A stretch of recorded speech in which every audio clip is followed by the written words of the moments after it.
नहीं, कुछ बिल्कुल नहीं, किसी में हम किसी भी जो भी एफआईआर हुए हैं वो बिल्कुल हम पाक साफ हैं, उसमें किसी में हमारा कोई हाथ नहीं, किसी में हमारा कोई संबंध नहीं। मैक्सिमम जो एफआईआर लगे हैं आप उनको देख सकते हैं। एक एफआईआर तो हद है, एक एफआईआर को अगर आप सुनेंगे तो हद लगेगा कि जयराम महतो का फोटो लगा था इसीलिए एफआईआर किए हैं। इन लोग के लिए बहुत मेजर धाराएं थी, बहुत सेवरल सेक्शंस थे, जिसमें मेजर सेक्शन 307, 353, 332, 333 ये सब धाराएं मेजर सेक्शंस थी।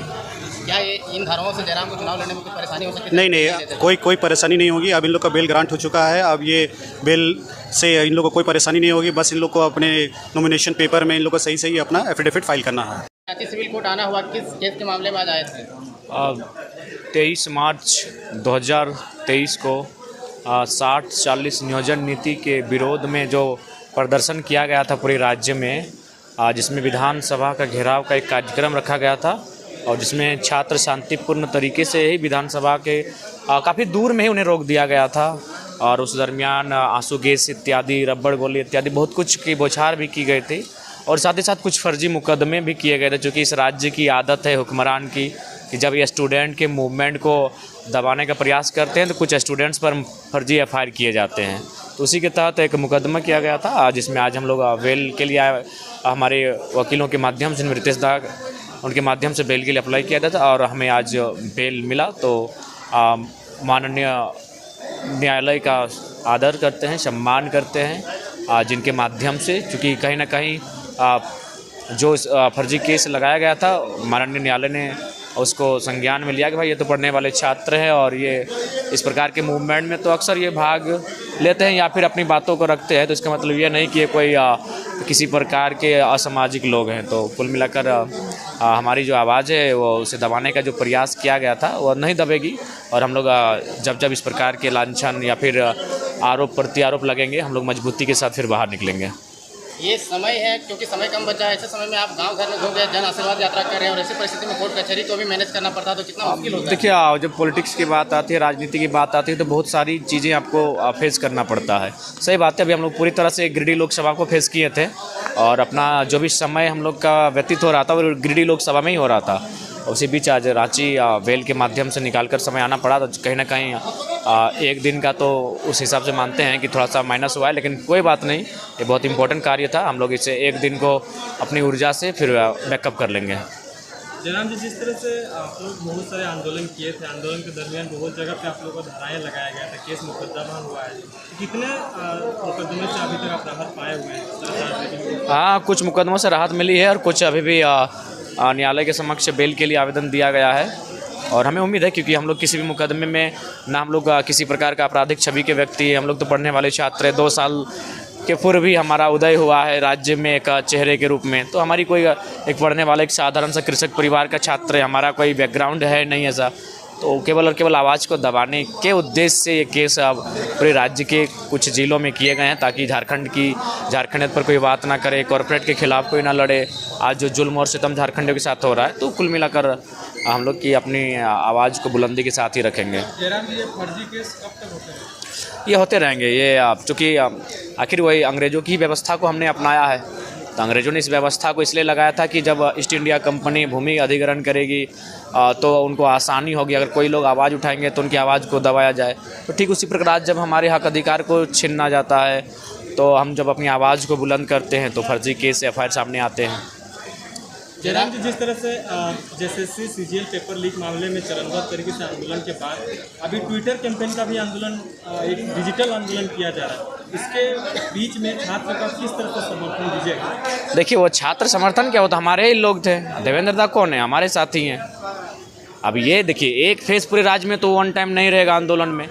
आखिर जो लोग रांची में आंदोलन किए, जेएसएसयू जेबी केसेस के सम्मिलित रूप से, वे सभी शख्स जो 15 जिन पर एफआईआर हुआ, जिनके एफआईआर के बाद एसआईटी का गठन हुआ और फिर जांच में अवर सचिव समेत उनके पुत्रों समेत पेपर लीक में एक पेपर में 27 लाख का जो लूट का मामला सामने आया पेपर लीक में, वो कहीं ना कहीं इस आंदोलन की देन है।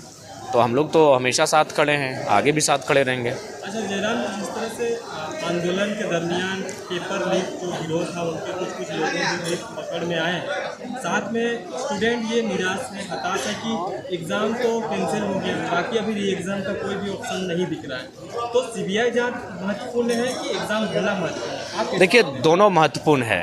देखिए अगर एग्ज़ाम नहीं होंगे तो फिर जाहिर सी बात है जो स्टूडेंट अपनी उम्र को क्रॉस कर रहे हैं, कई सालों से प्रतीक्षा करते हैं पेपर की, और जाहिर सी बात है उनके दृष्टिकोण से देखा जाए तो एग्ज़ाम का होना बहुत महत्वपूर्ण है। लेकिन सीबीआई की जांच का भी होना इसलिए महत्वपूर्ण है कि अगर उन पर जांच नहीं होगा, उन पर शिकंजा नहीं कसा जाएगा, तो बताइए एग्ज़ाम देने के बाद भी ये बच्चे क्या करेंगे? ये हमारे भाई या फिर हम ही लोग अगर एग्ज़ाम बैठेंगे तो क्या करेंगे? 27 लाख किस झारखंड की क्षमता है कि 27 लाख में अपने बच्चे के लिए किस सीट को खरीद पाएगा? तो सीबीआई जाँच भी अनिवार्य है और परीक्षा का फिर तुरंत लिया जाना भी अनिवार्य है। अच्छा, अब लोकसभा चुनाव की बात करते हैं तो क्या आपका ये सब जो धाराएँ आपको लगाई गई हैं इसमें क्या चुनावी नहीं, कुछ बिल्कुल नहीं, किसी में हम किसी भी जो भी एफआईआर हुए हैं वो बिल्कुल हम पाक साफ हैं, उसमें किसी में हमारा कोई हाथ नहीं, किसी में हमारा कोई संबंध नहीं। मैक्सिमम जो एफआईआर लगे हैं आप उनको देख सकते हैं। एक एफआईआर तो हद है, एक एफआईआर को अगर आप सुनेंगे तो हद लगेगा कि जयराम महतो का फ़ोटो लगा था इसीलिए एफआईआर किए हैं। अब मान के चलिए नरेंद्र मोदी जी के नाम से अगर भारतीय जनता पार्टी और राहुल जी के नाम से कांग्रेस कहीं आंदोलन करती है तो उस बैनर में तो उनका फ़ोटो होगा। तो बताइए ऑल ओवर इंडिया में कहाँ ऐसे में उनके नाम पे एफआईआर होगा? तो ये मने बेतुका तर्क था। आप उस एफआईआर को, चार्जशीट को पढ़िएगा, आपको भी हंसी आएगा कि पता नहीं एक साधारण सा लड़के के पीछे इतने लोग लगे हैं कि आज मैंने बेतुका तर्क के माध्यम से उन्हें एफआईआर करना पड़ता है। झारखंड की राजनीतिक घटना के बारे में क्या कहना चाहेंगे? कांग्रेस की गीता कोड़ा बीजेपी में जा चुकी है। देखिए वहाँ चूँकि जो कोल्हान का जो क्षेत्र है वहाँ जेएमएम ने अच्छा रिजल्ट किया है, तो जेएमएम का प्रेशर था कि भाई वो गठबंधन की सीट पहले कांग्रेस की थी, वो जेएमएम में जाएगी, तो इसलिए जाहिर सी बात है वो सीट हमें लग रही कि चाईबासा जो है वो जेएमएम के पाले में जाएगा। इसलिए गीता कोड़ा ने जंप किया है क्योंकि उनको तो फिर एमपी है प्रेजेंट, तो वर्तमान में फिर वो बीजेपी के उनका रास्ता बचेगा। जयराम जी, जिस तरह से आप लोकसभा चुनाव की बात करते हैं, हालांकि गिरिडीह में आपका जो तैयारियां हैं जो लोगों के बीच जा रहे हैं वो कहीं ना कहीं ऐतिहासिक रहा है। ऐतिहासिक रहेगा। मैं सुनिए तारीफ नहीं करूंगा, मैं पूरे भारत की और झारखंड की राजनीति में पहला लड़का रहूंगा जो हर एक गांव तक पहुंचेगा एक लोकसभा में, हर एक गांव तक पूरे भारत के। लोकसभा में अभी नहीं दिख रहा। देखिए दूसरे वो उनकी एक्टिविटी है, हमने इंटरनली उनको सजेशन कर दिया है कि अपने लोकसभा क्षेत्र में जाइए, भ्रमण कीजिए। लेकिन जहाँ तक हमारी बात है, मैंने पहले ही कहा था कि हम लोग अपने जोश से ही अगली जो पार्टियाँ हैं उनका सामना करेंगे।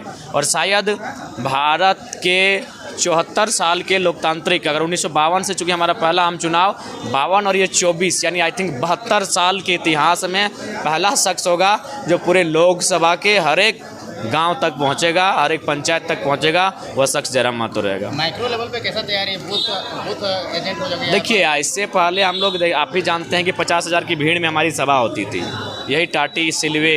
आज भी तस्वीर को देखते हैं तो अब हम लोग क्या कर देंगे, हम लोग 20 लोगों के हम सभा कर रहे हैं, तो माइक्रो लेवल की ही तैयारी है। अब हम लोग अपनी सभा को जहां 50,000 लोग सुनते थे वन टाइम में, उसको हम 20 लोगों में अपनी स्पीच को जा रहे हैं, तो माइक्रो लेवल की ही तैयारी है, छोटे सूक्ष्म तैयारी ही है वो।